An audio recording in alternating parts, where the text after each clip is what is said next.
अल्हम्दुलिल्लाह ला इलाहा इल्लल्लाह वहदहु ला शरीका लहु बिस्मिल्लाहि मिनश शैतानिर रजीम बिस्मिल्लाहिर रहमानिर रहीम। सूरा 41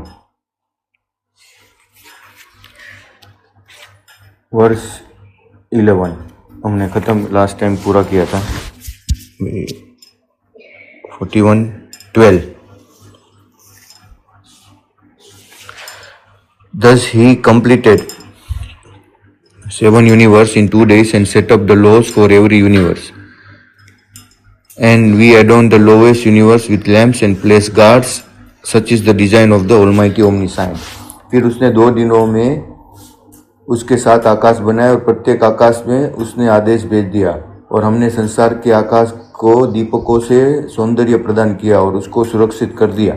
यह प्रभुत्वशाली और सर्वज्ञ की योजना है, यानी कि वो अल्लाह जिसने है वो हिफाजुन, यानी कि उसकी हिफाजत भी की। ज़ालिका तकदीरुल अजीजुल अलीम।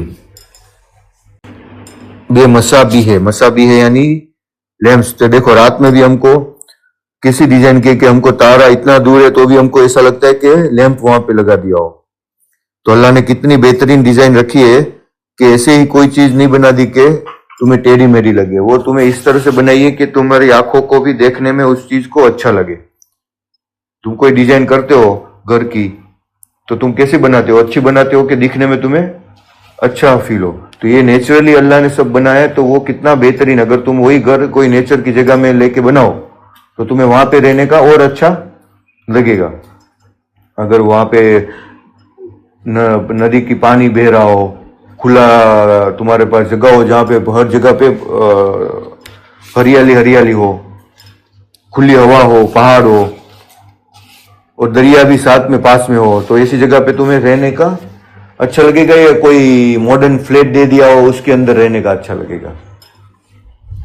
डेफिनेटली जो नेचर में होगा वही अच्छा लगेगा रहने के लिए। तो वही चीज अल्लाह ने भी तुम्हारे उसके लिए बना के रखी। हर चीज को इतनी परफेक्टली ट्यून करके रखा है कि तुम जहां भी देखो वो परफेक्ट अल्लाह ने उसको बनाया। ऐसा भी नहीं कि चलो तुम्हारा अर्थ बना दिया और उसमें सूरज। अगर मान लो यही चीज तुम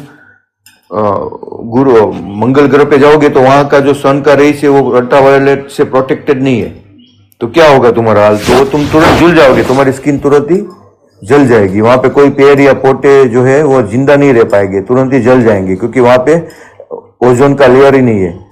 ozone layer plus electromagnetic waves जिसको बोलते हैं, अर्थ का मैग्नेटिक वेव्स है, वो भी जो सन का जो डैमेजफुल रेस है उसको प्रोटेक्ट करता है हमारी स्किन को टच होने से। वो तुम्हें मालूम है वो जिसको क्या बोलते हैं? अर्थ का मैग्नेटिक रेस जो प्रोटेक्ट करता है हमें। देखो अर्थ का जो मैग्नेटिक फील्ड है वो हमें प्रोटेक्ट करता है, मैग्नेटोस्फीयर बोलते हैं उसको।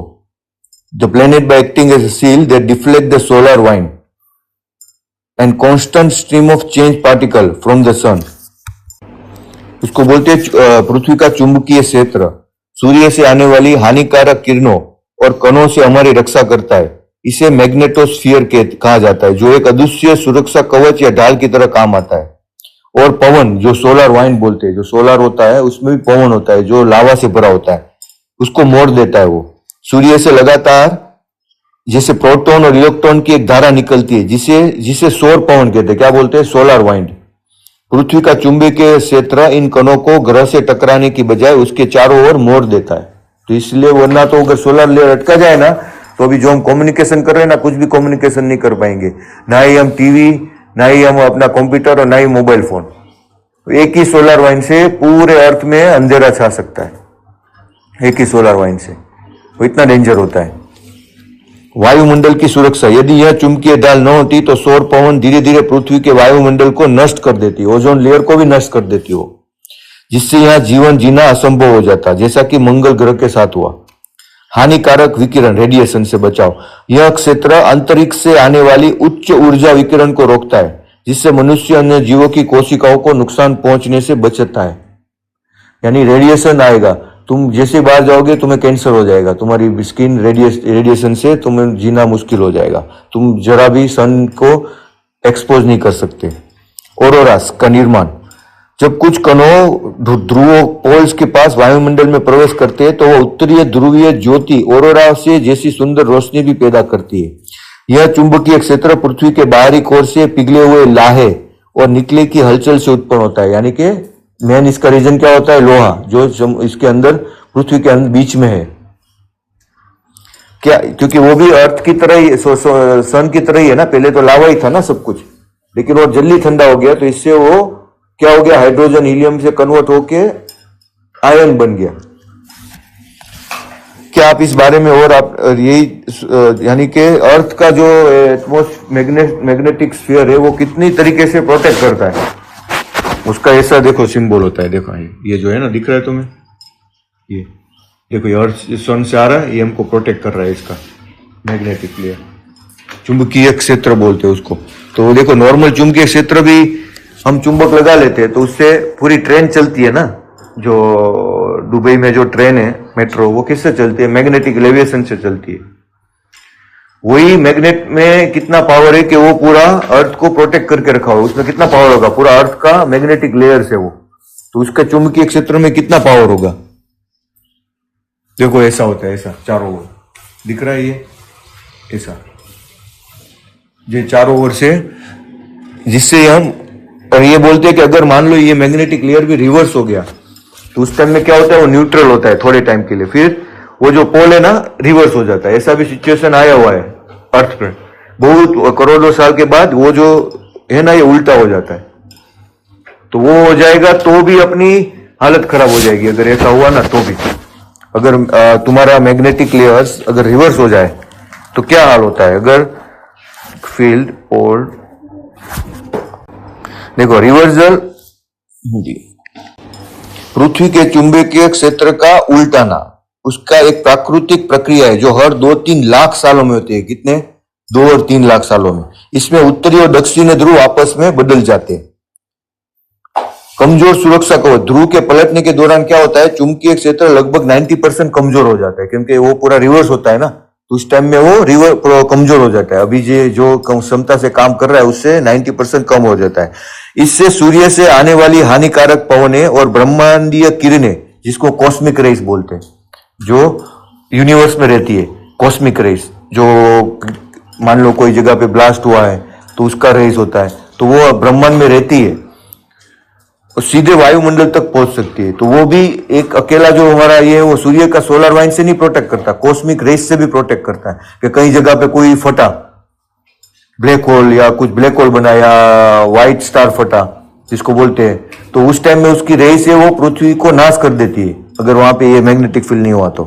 तकनीकी खराबी, कमजोर कुंभीय क्षेत्र से satellite, GPS, power grid sub खराब हो जाएगा। इंटरनेट और संचार प्रणाली में भी रुक जाएगी। जीव जंतुओं पर प्रभाव, दिशा खोजने वाले पृथ्वी के चुंबकीय क्षेत्र को उपयोग करने वाले पक्षी, व्हेल, कछुए रास्ता भटक जाएंगे। जलवायु और वातावरण, वायुमंडल में ओजोन परत को नुकसान पहुंच सकता है। ध्रुवों की बजाय दुनिया के अन्य हिस्सों में भी दिखाई दे सकता है। यह प्रक्रिया रातों रात भी नहीं होती, बल्कि इसे पूरा होने में सैकड़ों से हजारों साल लग सकते हैं। वैज्ञानिकों के अनुसार यह कोई प्रलयकारी घटना नहीं है, क्योंकि पृथ्वी पर जीवन पहले भी कई बार ऐसे बदलाव के सुरक्षित गुजर चुका है। लेकिन हमारी जो उसमें ये हर बार होता है, और जो अर्थ में जो रहने वाले एनिमल्स है उससे प्रोटेक्ट तो होती ही रहती है। हालांकि उसकी जो ये होती है, क्या हो जाती है, उसकी पॉपुलेशन कम हो जाती होगी, लेकिन अर्थ वापस रिवाइव हो जाता है। लेकिन अगर ये अभी हुआ तो इंसान उसको सहन नहीं कर पाएगा। तो हर एक चीज को अल्लाह ने उसके हिसाब से प्रोटेक्टेड करके रखा हुआ है। तो वही चीज अल्लाह इसमें ये आयत में बता रहा है कि उसने हर एक चीज को आकाशों बनाए, फिर उसमें आदेश भेजा और संसार के आकाशों को दीपकों से प्रदान किया और उसको सुरक्षित कर दिया। और यह प्रभुत्वशाली और सर्वज्ञ योजना है। तो तुम सोचते नहीं हो कि ये कौन कर सकता है अल्लाह के सिवा।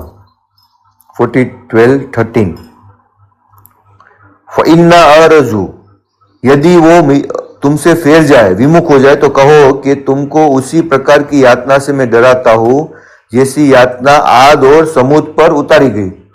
वो मैंने हमने लास्ट टाइम डिस्कस किया था ना कि आद कितनी ताकतवरी कौम थी, उसके जो इंसान थे वो कितने हाइट में बड़े थे।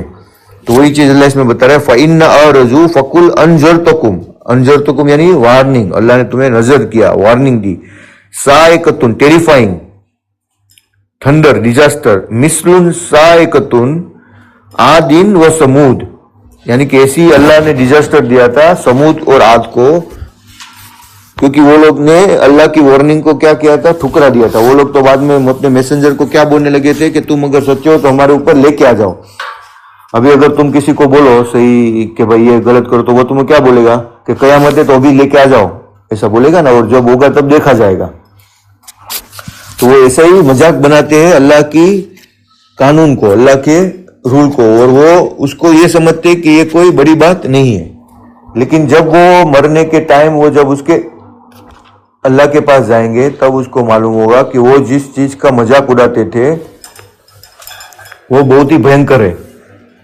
फिर वो चाहेंगे कि उसको गुनाह को माफी हो जाए तो भी माफी नहीं होगी। वो कितना भी वो गिल्ट फील करे, कितना भी नरमाई से बात करे या कितनी भी सब्र करे, वहां पे कोई भी चीज काम नहीं आएगी। इसलिए बोलते कि जो सब्र है दुनिया में तुमसे होती है उतनी कर लो, गुस्सा मत करो, कंप्लेन मत करो, क्योंकि अल्लाह ने जो तुम्हें दिया है वो बहुत ही बेहतरीन दिया। अगर तुम्हारे से आंख, सिर्फ तुम्हारी आंख भी ले लेना तो भी तुम्हारी हालत कैसी हो जाएगी। तुम ये सोचो, तुम्हारे पास जो भी है, अगर मान लो कि तुम्हारे पास 10,000 करोड़ रुपए है, ठीक है, कितने, लेकिन वो तुम्हें कोई बोले कि तुम्हारी आंख ले लेता हूं मैं दोनों, और ये मैं मेरा जो 10,000 करोड़ है वो तुम ले लो और मुझे वो दे दो, तो तुम लोगे? और आंख तुम्हें नहीं मिलेगी। तो इतनी वैल्यू है सिर्फ आंख की। ऐसा कोई तुम्हारा हाथ ले तो तुम अभी भी मान जाओ, लेकिन आंख में तुम, तो अल्लाह ने जो तुम्हें दिया है उसका हमें शुक्र करना चाहिए, थैंक्स करना चाहिए। जितना तुम थैंक्स करोगे, उसका एक ही रूल है, जैसे इक्वेशन बोलते हैं ना, फिजिक्स मैथमेटिक्स में आती है, उसका एक ही इक्वेशन है कि जितना तुम थैंक्स करोगे प्रोपोर्शनली अल्लाह उससे भी ज्यादा तुम्हें देता जाएगा। और उसका इक्वेशन का रिवर्स है, अगर जितना भी तुम नाशुक्री करोगे तो जो है वो भी तुम्हारे से जाता जाएगा। उसका एक ही सिंपल ही रूल है, और वो भी सुकून वाला तुम्हें मिलेगा। मेन चीज वो होती है सुकून वाला। लेकिन जिसके पास पैसा है, तो भी वो मैंने पहले भी बताया था कि पैसे से कोई सुख या शांति नहीं मिलती, कहीं ना कहीं और से तुम्हें प्रॉब्लम आ जाएगा। अभी ये इसमें इसके टाइम में जो सूर्य बकरा है ना, उसमें एक किस्सा हुआ था। जो सूर्य बकरा है उसका नाम सूर्य बकरा क्यों हुआ? क्योंकि उसमें अल्लाह ने इजराइल के टाइम में, मूसा नबी के टाइम में एक वाक्या हुआ था, जो कुरान में तुमने वो उसको अच्छी तरह से नहीं समझा होगा। 67 से 73 सूरा 2 में पढ़ो, 67 से 73।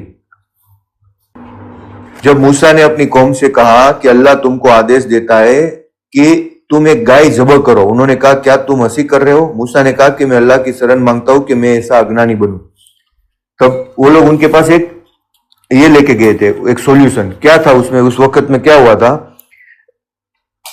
कि एक बहुत ही पैसे वाला बुजुर्ग था, उसके पास इतना सोना था, इतना चांदी था, लेकिन उसको एक ही लड़की थी। लेकिन उसके भाई का एक लड़का था जो उसकी अच्छी सेवा करता था। तो ये चाहता था कि उस टाइम में क्या है कि लड़की लोगों को नहीं देते थे पूरा ये उसकी जो जायदाद है, तो वो लड़का चाहता था कि उसको किसी भी तरह से ये मिल जाए।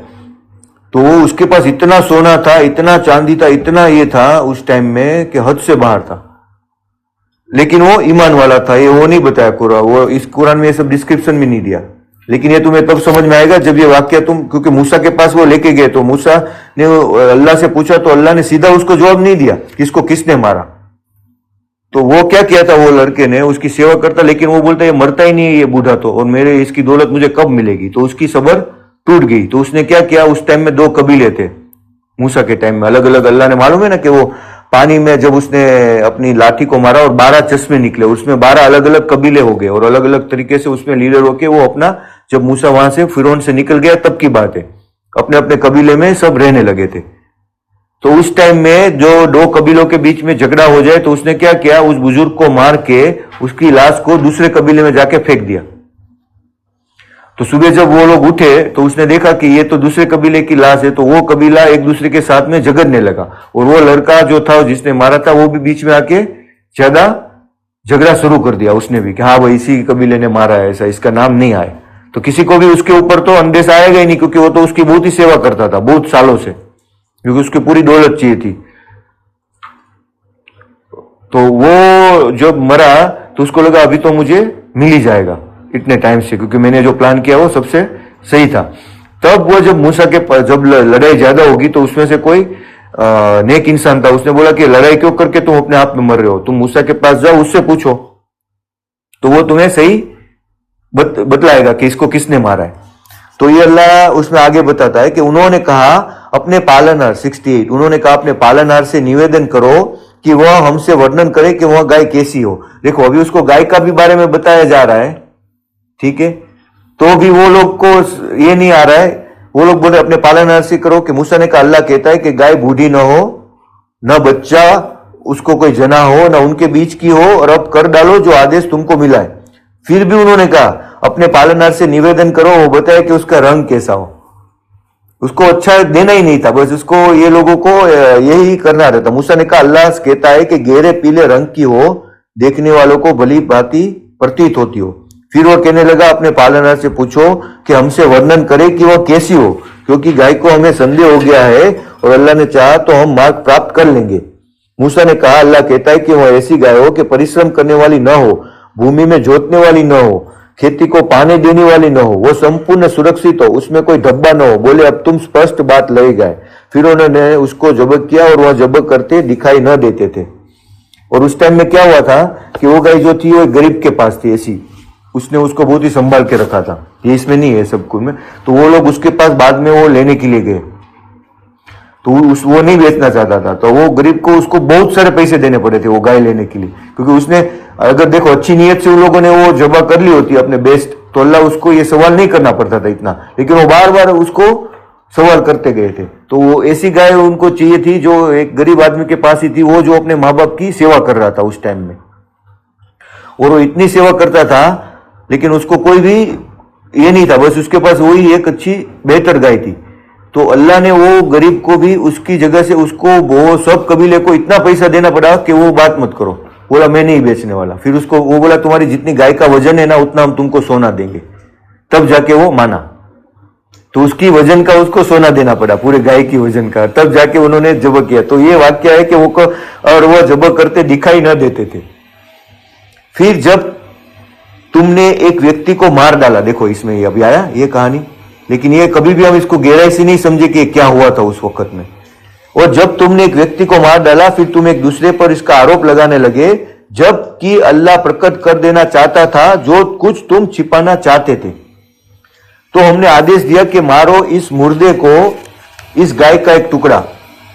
इसी प्रकार जीवित करता है अल्लाह मुर्दों को, और वह तुमको अपनी निशानियां दिखाता है ताकि तुम समझो। देखो कैसी कैसी निशानियां मूसा नबी के टाइम में दिखाई थी। तो उस लोगों ने क्या किया कि वो जो गाय का टुकड़ा था वो क्या किया, उन्होंने उसको, वो जो बूढ़ा मर गया था ना उसके ऊपर मारा, और जब उसको मारा तो क्या हुआ कि वो जो बूढ़ा था ना वो जिंदा हो गया थोड़ी देर के लिए, जैसे ईसा नबी कैसे जिंदा करते थे। तो उसकी लड़की भी वहां रो रही थी उसके पास में, तो वो आके जिंदा हुआ और उसने सीधा वो लड़का जहां उसके सामने खड़ा था ना उसको बोला कि इसने मुझे मारा है।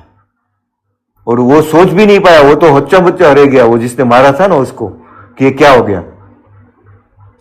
और बोला कि मेरी बेटी तुझे खुदा हिफाजत से रखे, ऐसा करके वापिस मर गया वो। ये वाक्य कुरान में बताया।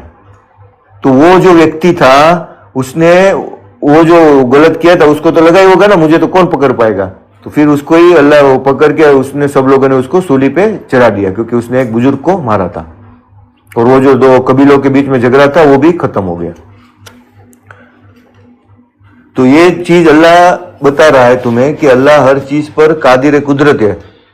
तो वो हर एक चीज पे उसकी, ये हमने क्यों वाक्य स्टार्ट किया था,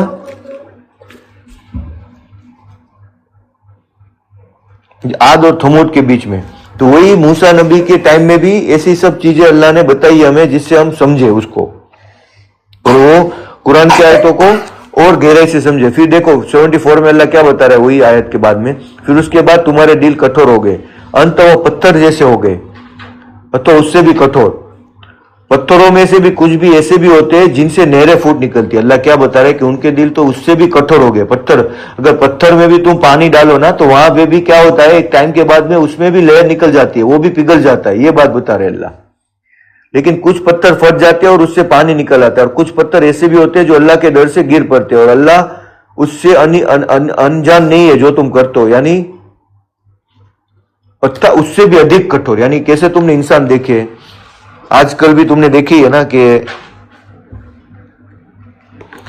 देखो कैसा हालत होता है कि कितने लोग हैं, गरीबों का खाना उनको मार देते हैं, उनका हक मार देते हैं, हालांकि उसके पास करोड़ों रुपए होते हैं, तो फिर भी उसको वो गरीब के 5,000 10,000 रुपये में उसका वहां पे दिल लगा रहता है। वो जब तक उसको वो उससे नहीं ले लेते, उसको भूखा नहीं मार देते, तब तक वो उसका लूटते ही रहते। जैसे अभी एप्स्टीन की फाइल आई, हमने देखा कैसे लोग थे। ठीक है, वो अभी उसको एक यूपी में एक फैमिली था जिसको पकड़ा, तुमने देखा उसको? वो हस्बैंड वाइफ थे दोनों। वो लोग 8-9 साल से वो 3 लाख वीडियो बनाए छोटे छोटे बच्चों के, और वो डार्क वेब में बेचते थे। वो दोनों के कोई बच्चा नहीं था, वो कहीं भी जाते थे, वहां पे वो उसकी गवर्नमेंट जॉब थी, तो वो रेंट पे बड़ा घर लेते थे, फिर वहां पे टॉय सब कुछ रखते थे। तो और बच्चों से इतना लगाव रखते थे कि लोग उसके बच्चे उसके साथ में खेलने के लिए जाते थे। तो उसने 2 या 3 लाख वीडियो ऐसे वो बच्चों को कितना टॉर्चर किया होगा, कितना ये इसका वीडियो बनाया होगा। तुम सोचो कि उसकी सजा, उसको कितने पैसे भी कमाए होंगे उसने हराम के, तो उसके दिल कैसे हो गए। तुम सोचो कि वो ऐसे छोटे बच्चों को भी पैसों के लिए नहीं छोड़ते। तो ऐसी जो वीडियो की डिमांड भी बहुत होती है, ऐसे देखने वाले हरामी लोग भी रहते हैं जो ऐसे वीडियो को देखते। तो वो देखने वाले और करने वाले दोनों की गुनाह बरोबरी है, क्योंकि तुम वीडियो ऐसे देखते हो तभी वो जो वीडियो बनाता है उसको प्रोत्साहन मिलता है ना बेचने का, तो तुम्हारा भी थोड़ा परसेंटेज वो गुनाह में हो ही जाता है। अगर तुम भी वो देखने के लिए कुछ भी पैसा खरीदते हो या उसकी वेबसाइट को भी ओपन करते हो, तो वो वेबसाइट को ओपन करके देखने में तुम्हारा भी वो हिस्सेदारी आई जाती है, देखने वाले की भी, करने वाले से साथ साथ में। तो उसको फांसी की सजा दी कोर्ट ने दोनों को, वो रेयरेस्ट टू रेयरेस्ट केस में आया वो, और वो दोनों को तो यकीन ही नहीं होगा कि कभी पकड़ा जाएंगे, क्योंकि वो बदलते रहते थे अपनी जगह, और ऐसे इतनी मीठी बात करते थे कि कोई उसको समझ ही नहीं पाएगा। और छोटे बच्चे क्या समझ पाएंगे उसके साथ क्या हो रहा है, कितना जुल्म हो रहा है। फिर मारा नहीं उसने किसी को भी, और उसकी वीडियो बना के फिर अपलोड करते थे डार्क वेब में, वहां पे बेच देते थे।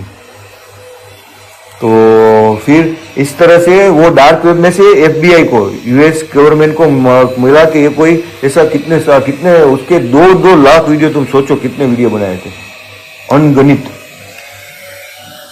तो वहां से उनको मालूम पड़ा कि कोई इंडिया में से कोई कर रहा है, फिर CBI को वो केस दिया और वहां से उसने पकड़ा इन दोनों को, वरना तो कितने सालों से वो कर रहे थे।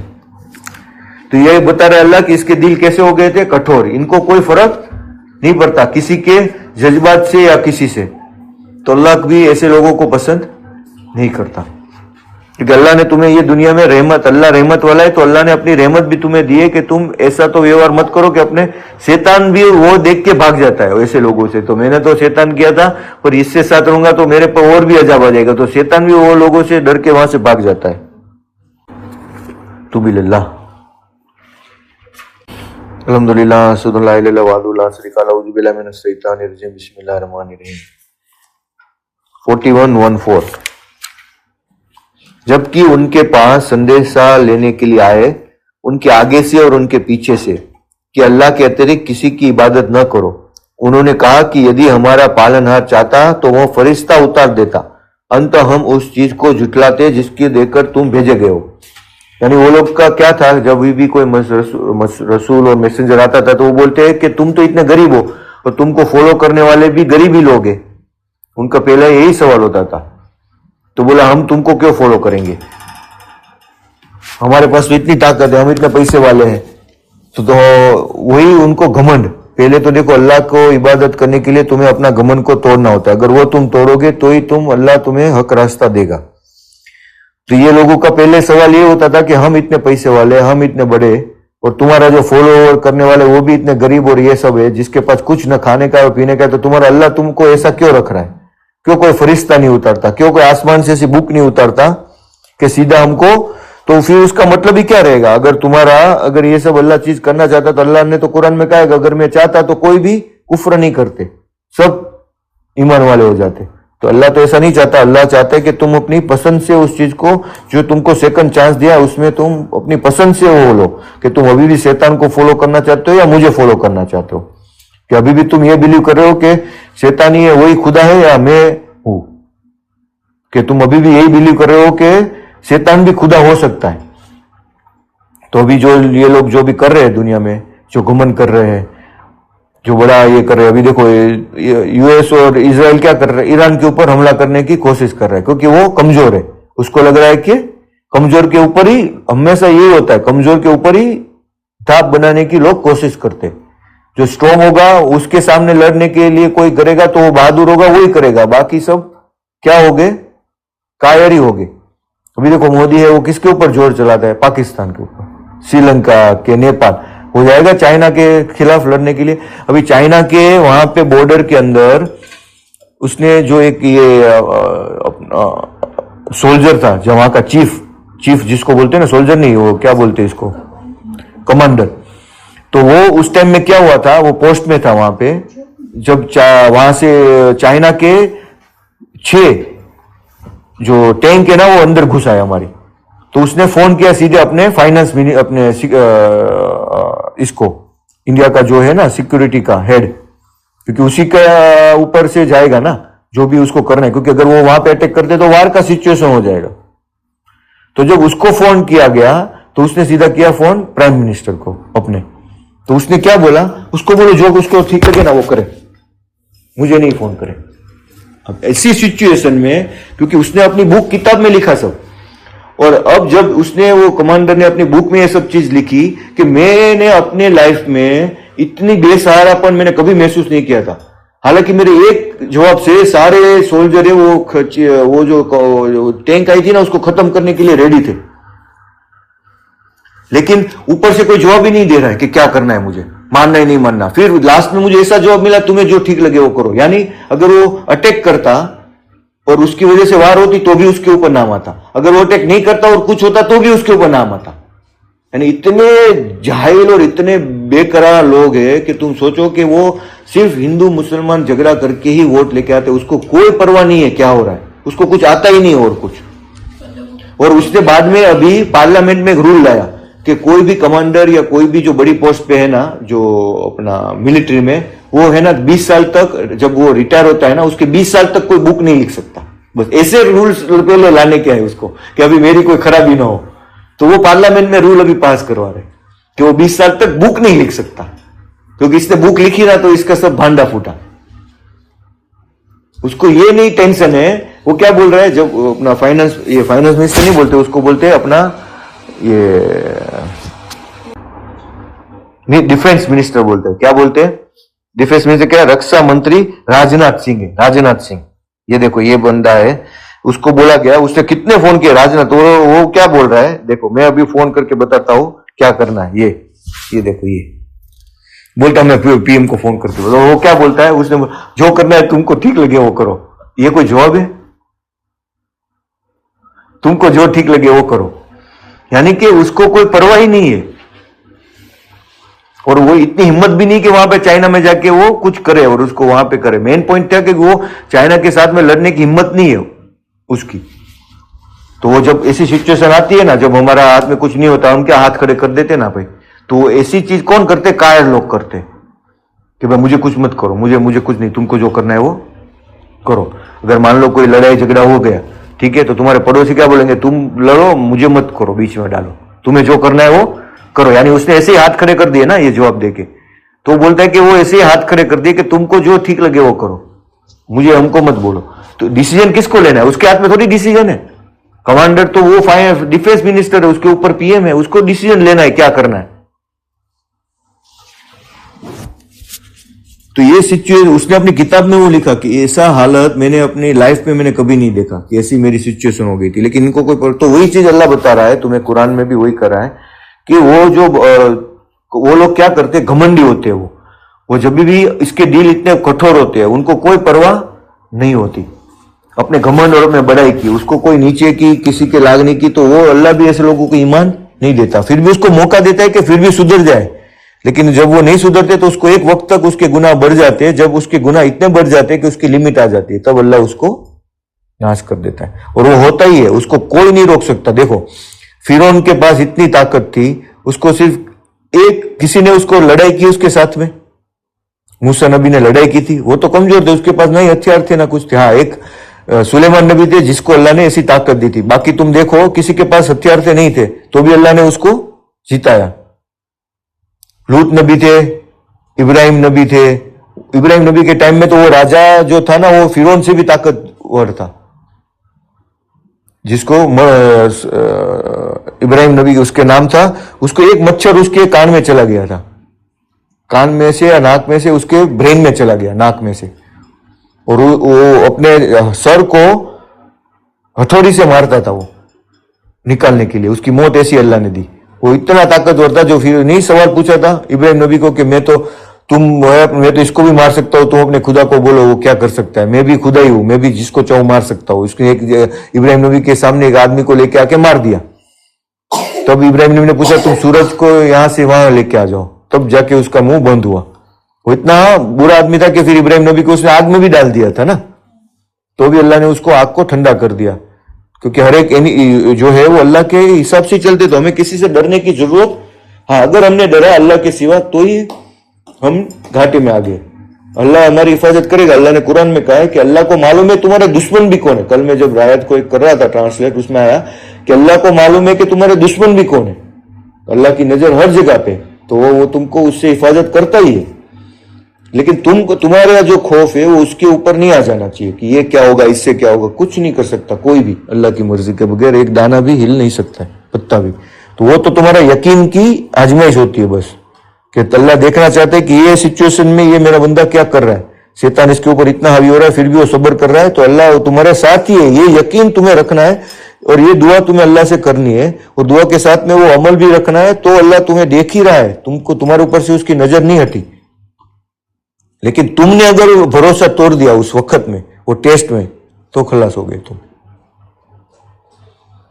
तो वो चीज तुम्हें हमें कायम रखनी है कि वो हमसे वो गुनाह न हो जाए वो वक्त में, कि अल्लाह उस टाइम में टेस्ट कर ही रहा होता है हमारी। वो सब कुछ उसको मालूम ही है कि तुम्हारी कौन सी हालत है। अभी देखो वो मक्का के अंदर वो जो मक्का को नाश करने के लिए आए थे ना, वो भी कुरान में लिखा है। इसके ऊपर सूरत भी नाजिल हुई है। कौन सी सूरत? अलम तरा कैफ फ़अल रब्बुका बिअस्हाबिल फील, यानी कि हाथी का लश्कर लेके आए थे उनको मारने के लिए। और उस टाइम में सब काबा में सब लोग भाग गए थे, अरब लोग थे ना उसकी प्रोटेक्शन में। लेकिन एक दो लोग ही वहां पे खड़े रहे थे कि बोला हम नहीं जाएंगे, ये अल्लाह का जो है उसको हम रक्षा करेंगे। दो लोग ही थे, 2-3 लोग या 5-6 लोग ज्यादा से ज्यादा, पूरे सब वहां पे भाग गए। वो जब उसने सोचा ना कि ये मैं इब्राहिम नबी का, उस टाइम में तो मैसेंजर नहीं हुए थे, रसूल नहीं आए थे अभी तक, जो प्रॉफिट थे ना वो नहीं हुए थे। तो उस टाइम में हालांकि काबा में सब मूर्ति की भी पूजा हो ही कर ही रहे थे, लेकिन वो क्या चाहता था राजा कि वो उसको कंट्रोल कर ले पूरा। तो उस टाइम में कुरान में लिखा है कि उसके ऊपर परिंदे ऐसे आ गए अचानक, वही परिंदे, छोटे से परिंदे ऐसे ऐसे पत्थर डालने लगे कि उसके पूरा जो उसका हाथी था ना, वो हाथी उसके ही लश्कर को नाश कर दिया। उसने क्या किया? उसी के लश्कर को नाश कर दिया। तो वो हाथी, उसकी ताकत क्या गिनी जाती थी? हाथी, कि उसके पास इतने हाथी है कि सब नाश कर देगा। अभी आज कोई अगर मान लो कि अपना घमंड करता है ना कि मेरे पास न्यूक्लियर पावर, न्यूक्लियर बॉम्ब है, तो ऐसा भी हो जाए कि वही न्यूक्लियर बॉम्ब वहां ही फट जाए। अल्लाह के लिए कोई बड़ी बात है क्या उसको फटाना? तो तुम अपने चीज के ऊपर घमंड मत करो। वो जो घमंड करते थे, समूद की कौम बोलते थे हमने इतने बड़े बड़े डैम बांधे हैं, वही डैम से उसका वो एक उंदर आया था ना, उंदर उसने पूरा डैम का जो वो लकड़ी का वो था ना, वो पूरा कटर कटर कटर करके काट दिया। और वहां से धीरे धीरे दीवार पड़ने लगी, और वो फोर्स आके, वो तुम्हें नेचुरली लगेगा। अल्लाह की कोई मखलूकात ही आके ऐसी करेगी कि वो तुम सोच भी नहीं पाओगे। अभी यूएस का मिलिट्री का था 2025 में एक वाक्य हुआ था, समुद्र के बीच में उसके जो ये होते हैं ना फाइटर प्लेन, वहां पे हॉर्नेट ने मधुमक्खी ने हमला किया। अभी सोचो तुम कि वो सब लोग अंदर भाग गए अंदर जाके, क्योंकि वो लोग को पूरे जो उसकी एयरक्राफ्ट था ना उसके फ्रंट में आके चिपक गए, और इतने तादाद में, और वो सोच रहे कि समुद्र के बीच में कहां से आई, यहाँ तो कोई न मध है ना कुछ है न कोई फ्लावर है, समुद्र के बीच में उसकी पनडुब्बी में ऐसी हालत हो गई थी। तुम्हें वीडियो भी मिलेगा 2025 में ऐसा। यानी तुम अल्लाह से उम्मीद करो तो वो एक छोटी सी चीज भी, यानी तुम्हारे सामने कितना भी बड़ा आदमी हो, कितना भी हो, लेकिन तुम्हारा यकीन अगर अल्लाह के ऊपर है तो वो कुछ भी तुम्हें नहीं कर सकता। अल्लाह तुम्हारी हिफाजत करने के लिए काफी है। हसबी अल्लाह निमल वकील व निमल मौला व निमल नसीर। अल्लाह ही तुम्हारी सुरक्षा करने के लिए, अल्लाह ही तुम्हारी मदद के लिए काफी है। ये यकीन तुम्हारे अंदर होना चाहिए। या आज की यह हालत थी कि उन्होंने धरती में बिना किसी औचित्य के घमंड किया, और उन्होंने कहा कौन है जो शक्ति, जिसके आज की मैंने बात की थी ना, कि कौन है जो शक्ति में हमसे अधिक है, क्योंकि वो इतने बड़े बड़े इतने ताकतवर थे कि क्या उन्होंने नहीं देखा कि जिसे अल्लाह ने उनको पैदा किया है वह शक्ति में उनसे अधिक है, और वह हमारी निशानियों को झुटलाते हैं। तो हमने कुछ अशुभ दिनों में उन पर अत्यंत तूफानी हवा भेजी थी, ताकि उनके सांसारिक जीवन में अपमान की यातना चखाए, और परलोक की यातना तो यानी आखिरत की यातना तो उससे भी अधिक अपमानजनक है। यानी ये जो अपमान यहाँ दुनिया में हो रहा है वो तो 1-2 दिन के लिए होगा, या 1 साल या 2 साल या 50 साल के लिए होगा, पर आखिरत में तो मिलियन ट्रिलियंस ऑफ ईयर्स के लिए वो अपमानजनक यातना तुम्हें मिलने वाली है, और उनकी कोई सहायता न पहुंचेगी। और जो समूद थे उनको हमने सम्मार्ग का रास्ता दिखाया, परंतु उन्होंने क्या किया, सम्मार्ग को उपेक्षा और अंधेपन को पसंद किया, तो उनको भी अपमानजनक यातना ने कड़क ने पकड़ लिया, और उनके दुराचारों के कारण से। और हमने उन लोगों को बचा लिया जो ईमान लाए और डरने वाले थे। देखो वो लोग कमजोर थे, लेकिन अल्लाह ने उसी को बचाया। और जिस दिन अल्लाह के शत्रु आग की ओर एकत्र किए जाएंगे, फिर वह अलग अलग किए जाएंगे, यहां तक कि जब तक वो उसके पास आ जाएंगे, उनके कान और उनकी आंखें और उनकी चमड़ियां उन पर उनके कर्मों की गवाही देगी। या कि तुम ऐसा सोच रहे हो कि आंख कान नाक तुम नहीं बोल पाओगे, वो तुम्हारे खिलाफ उस टाइम में बोलेंगे कि तुमने ये गुनाह किया था, और वो अपनी चमड़ियों से कहेंगे तुमने हमारे विरुद्ध क्यों गवाही दी। तो वो बोलेगी चमड़ी कि उसको अल्लाह ने बोलने की क्षमता दी, जिसने हर चीज को बोलने वाला कर दिया है, और उसने तुमको पहली बार भी पैदा किया, और उसके पास तुम लाए गए हो, और तुम अपने को उससे छिपा नहीं सकते थे कि तुम्हारे कान और तुम्हारी आंखें और तुम्हारी चमड़ियां तुम्हारी विरुद्ध गवाही दे। परंतु तुम इस भ्रम में रहे कि अल्लाह तुम्हारे बहुत से उन कर्मों को नहीं जानता जो तुम करते हो। अल्लाह हर एक कर्म को जानता है, तुम्हारे छोटे से, ये अल्लाह बताना चाहता है।